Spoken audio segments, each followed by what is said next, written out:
साथियों जोहार। आज मुझे ईडी गिरफ्तार करने आई है।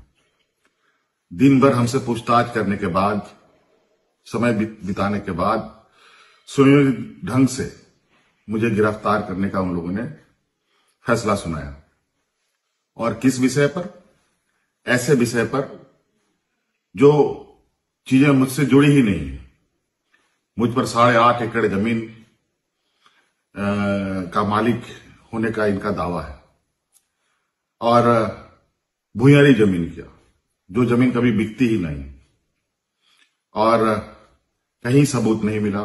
दिल्ली में भी इन लोगों ने छापे मारकर हमारी जो छवि खराब करने की कोशिश की और आज अंतोगत्वा ये सुनियोजित तरीके से दिन भर ये योजनाबद्ध तरीके से आए, समय काटे और उनको पता है कि शाम के वक्त कोर्ट कचहरी बंद हो जाता है और उन लोगों ने अपने योजना के अनुसार मुझे अरेस्ट करने का निर्णय में सुनाया।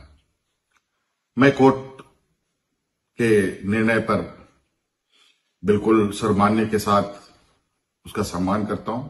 अभी मैं कोर्ट में जा रहा हूं, लेकिन मुझे नहीं लगता है कि मुझे इतना वक्त मिलेगा, क्योंकि आपको पता है कि व्यवस्थाएं देश के अंदर किस तरीके से चलती हैं। आज एक लोकप्रिय सरकार, एक आदिवासी अपने ताकत के बल पर जीतकर सरकार बनाकर राज्य की जनता का सेवा कर रहा था। आज लगता है ये वक्त अब मेरे लिए खत्म हो रहा है। अब एक नई लड़ाई हमें लड़नी पड़ेगी, ऐसे सामंती विचारों के साथ और ऐसे तंत्रों के साथ जो निर्दोष लोगों को, गरीब, निरीह, आदिवासी, दलित, पिछड़ों के ऊपर जो अत्याचार करते हैं उनको मजबूत भी करेंगे और उनके लिए संघर्ष भी करेंगे।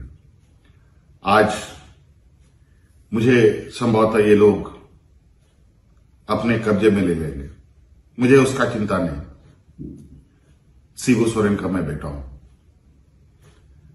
संघर्ष हमारे खून में है और संघर्ष करेंगे, लड़ेंगे, जीतेंगे भी। और जिस मंसूबे के साथ आज मुझे अरेस्ट करने का इन लोगों ने निर्णय लिया है, और आपको हम बता दें, बड़ा आश्चर्य की बात है, अभी मैंने जिस जमीन को लेकर उन्होंने मुझ पर आरोप लगाए और मुझे अरेस्ट कर रहे हैं, जहां पर दूर दूर तक मेरा कोई भी नाम कहीं से नहीं, बल्कि जो लोग जाली कागज बनाकर और जिनके फर्जी शिकायत के आधार पर मुझे आज गिरफ्तार करने का एक षड्यंत्र रचकर ये कामयाब हो रहे हैं। और मुझे पूरा विश्वास है आज नहीं कल सत्य की विजय होगी। साथियों, समय मेरे पास बहुत कम है, बहुत कम समय में ये मैं वीडियो बना रहा हूं। एक जो अभी हाल में राजनीतिक षड्यंत्र का शिकार बिहार हुआ है, अब ये दूसरे राजनीतिक षड्यंत्र का शिकार झारखंड को बनाना चाहते हैं। लेकिन आप अस्वस्थ रहें। हेमंत सोरेन झारखंड के हर एक व्यक्ति के दिल में है, हर एक नौजवानों के दिल में है, हर एक बुजुर्गों के दिल में है, हर एक बच्चों के दिल में रहेगा। और जिस तरीके से बूढ़े बुजुर्ग की सेवा करते हुए, नौजवानों को रोजगार देते हुए, अपने महिला सशक्तिकरण को लेकर हमने काम किया, रोजगार सृजन को लेकर काम किया, वो एक लंबा इतिहास लिखेगा। एक लंबा लकीर के रूप में मैं इसे आज संभवतः ये इस लकीर को और ना खींचने दे मुझे। लेकिन आप अस्वस्थ रहें, सत्य की कभी हार नहीं होती। ये मुझे जरूर थोड़ा विचलित अभी करने का प्रयास कर रहे हैं, लेकिन ये बहुत ज्यादा दिन तक चलेगा नहीं।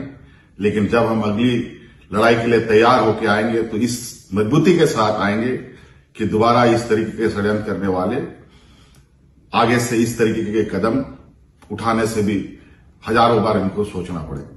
धन्यवाद साथियों, जोहार। और कल सुबह अखबार के माध्यम से, टीवी चैनलों के माध्यम से संभवतः आप सब लोगों को इस बात की खबर होगी कि आज हेमंत सोरेन गिरफ्तार हो गया और हमारे जो विरोधी लोग हैं वो अपने नापाक इरादे पर जो अभी कामयाब हो रहे हैं, इस पर अपना पीठ थपथपाएंगे।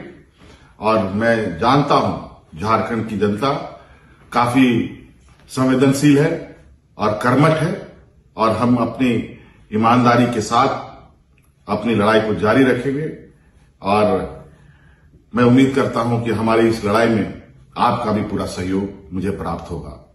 धन्यवाद। जोहार।